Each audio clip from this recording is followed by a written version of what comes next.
This clip is brought to you by SaveWithConrad.com.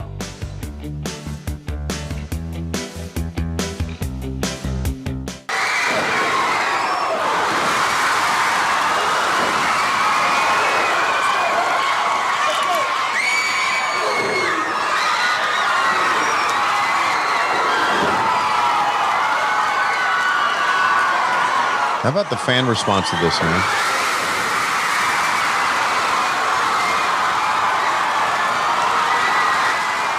Get up, Arn.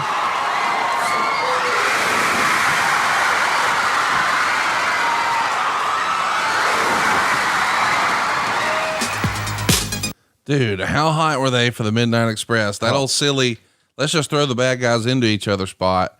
And one of the things I love watching these old clips is even the punches, the whole crowd, ooh, ooh, all together with every punch. It's unbelievable. I know. It's, you didn't have to sweeten the crowd. You didn't have to do anything, man. It was there.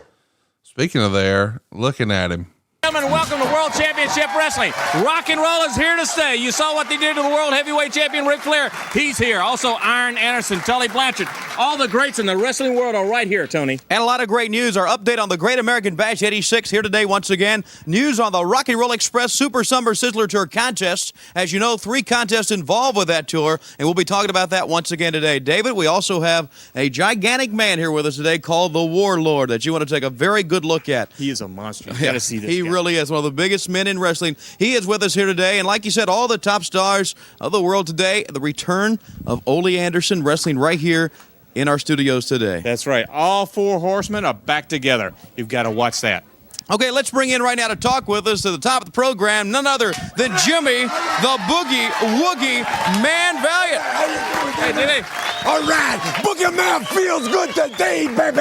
I want to tell you something, Jack. There's no more running, no more hiding, no more peeping, and no more jiving. Tony, it came down to this, baby. They took my hair, they took my wig, they took my tail, they took my braid. Well, I'm gonna take somebody's skull, Jack. I'm not Indian, you understand, but I do got a little Wahoo McDaniel in me, and it's coming down to this. Somebody's gonna be a bald-headed geek. I want you to take a little look at this. Roll that little picture that I film on my people, on my thousands of people out there. Take a look at this, people. All right, Paul Jones with hair. You see it? Yes, I do. Watch this magic, Jack. This is nothing but magic. Watch it, people. It's coming. Paul Jones, a bald-headed geek. This is what Paul Jones gonna be like. He's gonna look like, because if he don't, brother, I'm gonna look like it. I'm gonna be bald. Paul Jones gonna be bald. I'm gonna be bald. Pistol Pez Wiley gonna be bald. And it's nothing but gospel, baby. One of us is gonna lose our hair. All right, all right. Jimmy, the Boogie Woogie Man Valiant, let's go to the ring. All right. All right, lots to unpack there. First of all, did David always refer to the enforcer as Iron Anderson? Yes. Always. IRON. Iron, like Iron Mike Tyson. Mm-hmm. Like, boy, this shirt's wrinkly. I sure do wish Lois knew how to iron. Right? Iron Anderson. That stuck out like a sore thumb. And I don't know if you noticed it, and I could be wrong, but I think this is a week where y'all were trying new microphones. Yes, we were. As a matter of fact, you can see that.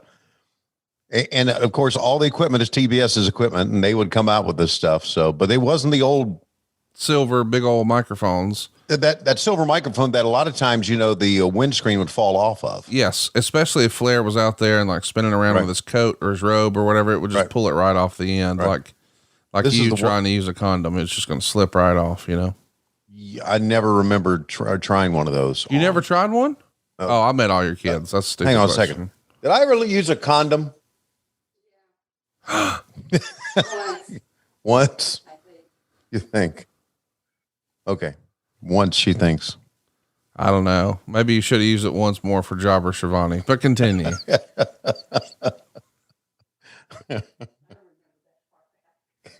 Oh, I missed that. What'd she say? I don't remember that far back. Oh, well. There you go. What else to talk about?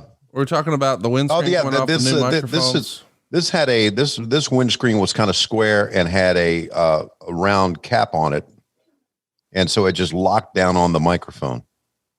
Hey, it's Conrad Thompson, and you're listening to What Happened When? With the voice of your childhood, Tony Schiavone. Tony, what's going on, man? How are you? I'm just living the life, Conrad. How you doing, buddy? Better than I deserve. Excited to be with you. Loving all things 1986, and we keep the train on the tracks today for June 14th. Can you believe we're like halfway through this experiment of 1986? It's amazing that it's, I'd like to thank a lot of people for helping us continue to go this far, with the advent of the cock. Yeah.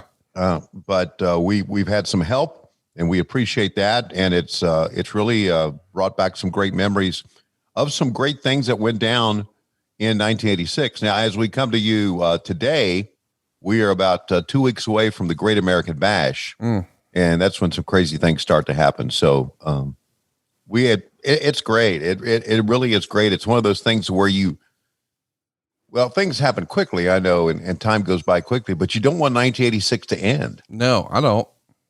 And I say that because, as we know, history has taught us that as you go into 1987, things are not as good.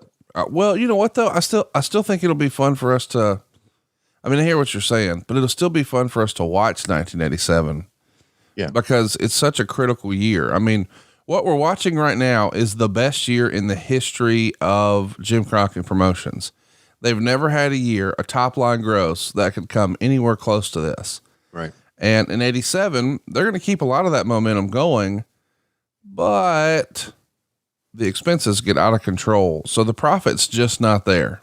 Right. And they're still making money hand over fist at the gate, but they're spending a lot on the back end. And before you know it, it becomes a disastrous year. A lot of that has to do with the end of 1987 and the pay-per-view controversy where essentially Vince McMahon sabotaged Starrcade. Yeah. And the company never recovered, but we're a long way from that. And this is sort of, as Eric Bischoff said the other day on For the Heat, it was the best of times. It was the worst of times. And then he said, "Hey, I think that was in a movie." I'm like, "No, that's a book." But anyway, Hey, it's Conrad Thompson. Thanks for checking out the podcast here on YouTube. Be sure to hit the subscribe button and the notifications bell so you get a notice anytime we upload some new content. And go save yourself some money right now. If you're in a 30-year loan or you have credit card debt, it's not a matter of if I can save you money. It's a matter of how much. Find out right now for free at SaveWithConrad.com.